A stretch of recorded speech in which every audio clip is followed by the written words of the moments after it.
Let's go to Bill Cassidy, the Louisiana Republican senator, Senate Energy and Natural Resources Committee, Finance Committee. He's on all the crucial committees, kind enough to join us. Senator, what can we do about this? Obviously, this was a unique problem, I understand. We haven't seen anything like it since 9/11. It had a lot of folks very nervous. What do you think? Well, I'm struck. They can't control the border. They can't keep planes flying, but by golly, you're not going to use gas to cook. That is a good point. That is a good point. I wanted to pick your brain on that gas stove thing, but on this, you know, I know a good chunk of those infrastructure funds from the legislation were marked for airline advancements and upgrades, and for the FAA, it's a little naive of me to think that that money would already be spent and put to work, but it's certainly called for, isn't it?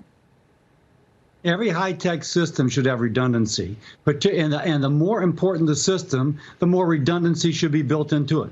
The idea that when I read is that there was a systems update that did not work, ideally you'd have two systems, and you would update one, you'd keep the other running, you'd make sure that it was running well, and if not, you'd go to the redundant one, and then you would update the redundant one. Either their systems are bad, or the people running it are not very good, but there is really no excuse for a 3-hour shutdown affecting thousands and thousands of flights in the United States of America. I'm just wondering as well, Senator, what it's going to do about people who are thinking of flying between this today, all the problems with Southwest before, and before then Frontier, and before then virtually everyone, it seemed, in the summer with all the difficulties and long lines, that people might think twice about flying in general. That could have clear economic implications. Are you worried?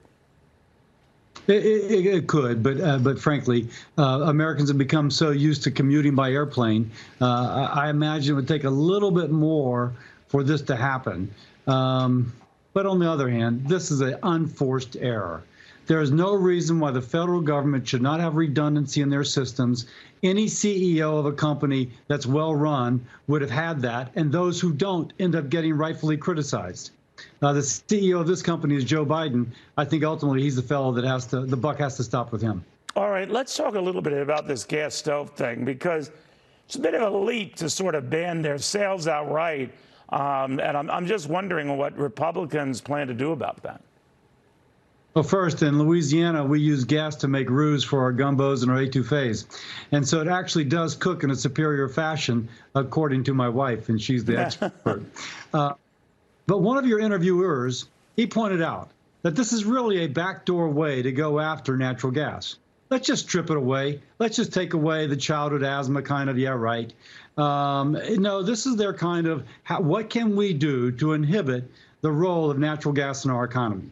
Even though, because we in the United States have used natural gas instead of coal, we've actually decreased our emissions down to less than the emissions we had in 2005, despite a bigger economy, more people, and more manufacturing. This administration can't control the border. They can't take care of the airplanes, but by golly, they're going to go after fossil fuel. And I think that's the way you have to approach this, and it's going to damage the rest of the economy, but I'm not sure they care. Yeah, well, there are bigger battles that seem to and should be fought right now, but we'll follow it. Senator, always good seeing you. Hope you have a happy new year. It's a bumpy year, but a happy new year. All right, Senator, much appreciated.